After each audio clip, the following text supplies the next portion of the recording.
got lots of messages for today.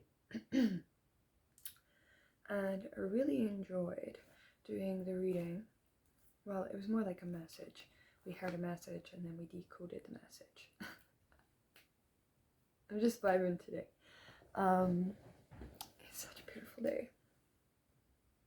It's like I can hear these jams in my head. I can hear music.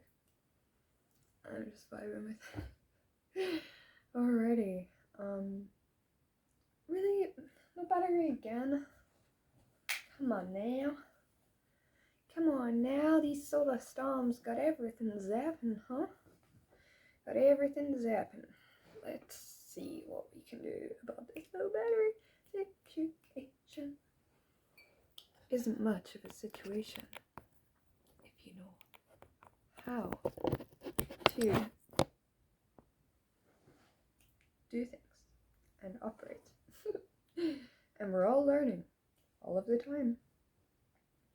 So we did the reading, whatever it was, that thing we did the other day about being between a rock and a hard place. Okay? Now that was really fun. I really enjoyed doing that kind of message. Can I get a different one? Can I get another message, another metaphor, another symbolic reference to work with, to share for the collective? What's something we can all learn from another one of these? I'm just getting comfy. Give us a second before we get into it. Alright. What is this piece of hair? It's like a little antenna coming in the center. I'm in a silly mood day. But it's all good. It's all good. Empress vibes in the house. But that's not the message, but it could be for one of you. Are you the Empress? Are you the Emperor? I think we've got a message coming for that in a little bit. Now, the message we got was, if there's a will, there's a way. And I thought, that's very interesting, because we've been talking a lot about the passageway and the in-between space if you watch that video. And we were talking about allowing space for the breath, for the connectivity, to allow for the mountain to be moved, because you were operating by giving faith, by giving a moment of an in-between space when you feel like you are in between a polarized state of mind, or having to make a decision, or not sure which direction to even go in life, and you feel like you are cornered at every angle. We're talking about allowing space for the miracle to happen, and we can support that. We can support the miracle by utilizing our own nature in this reality. But we kind of have to understand a little bit about how we operate and how the psyche relates to our physical expression and our receptivity in reality. Now, if you don't know what we're talking about, you can go and look into manifestation, law of creation, quantum entanglement, toroidal energy. A lot of these things are going to be good starting points if you don't know what we're talking about. Understanding about numerology, understanding about language, and how it all relates to each other in synchronistic manner. How God is actually speaking to us all of the time, and so is spirit. And it is a relation between the physical reality and the, well, it's like heaven talking to earth, and earth talking to heaven simultaneously as a micro-macro. These are all good starting points. Now, before we got to this, we were talking with spirit, and we were seeing the two operative functions. We were seeing how we kind of operate from the subconscious versus the superconscious, the conscious mind. But it's not really a mind, it's more like a spirit. It's a formless intelligence that is connected to all of us, and we can all tune in with this intelligence, with this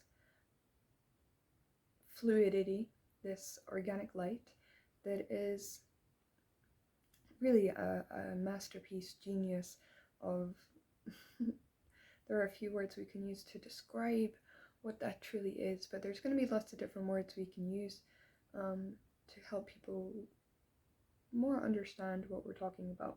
Now, it's kind of like law of attraction in the way of what you focus on comes to you, but it's deeper than that, because you have a subconscious mind and you have already preceded data and information within your mind.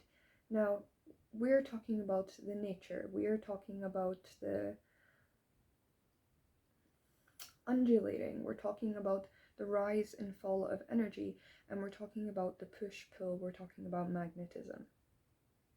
Okay, and we have the friction that is caused by the opposing energies, where there is a repelling nature depending on what we are expressing in this reality. So when we react to things, we create a push energy, but not within ourselves. We are pulling energy towards us when we react, when we give our attention and our focus. And this magnetizes, but it only magnetizes to what it is expressing itself to. Now, if that energy is not in the receptivity of the same vibration as that energy, it is going to subtract rather than attract, which means it is going to push away. Now, if we're talking about energy dynamics, we can talk about the twin flame dynamic, where there are two souls coming together, and a lot of what is talked about in the pre-early stages is this push and pull dynamic. Now, this is a part of the catalytic, you could call it an experiment or program or whatever, but it's basically here just to help you evolve. And in this space, there is opposing energies. There is masculine and feminine, positive and negative, and they are basically repelling forces. Now, the whole purpose of this is to come into unification point and bring it into harmonic balance. Now, if one party is not doing the kind of work at the same time, it's going to create a pull of friction and static bang, because it's just not operating together, okay? That was a side message for what we're actually going into. Now, when we're talking about if there's a will, there's a way. We're talking about if someone is determined to do something, they will find a way to accomplish it, regardless of the obstacles. The faculty by which a person decides on and initiates action, a deliberate fixed desire or intention to make something happen, and exercise of the mental powers. And when we're talking about this, we're talking about really the core of manifestation. We're talking about intention, we're talking about focus, okay? Now, when we focus on something, there is always going to be a passageway through, but it's not going to happen if you keep pushing forward, because it is not just you in this creational space. There is spirit, there is miracle, there is God, and there is presence that is operating, or you could call it the universe.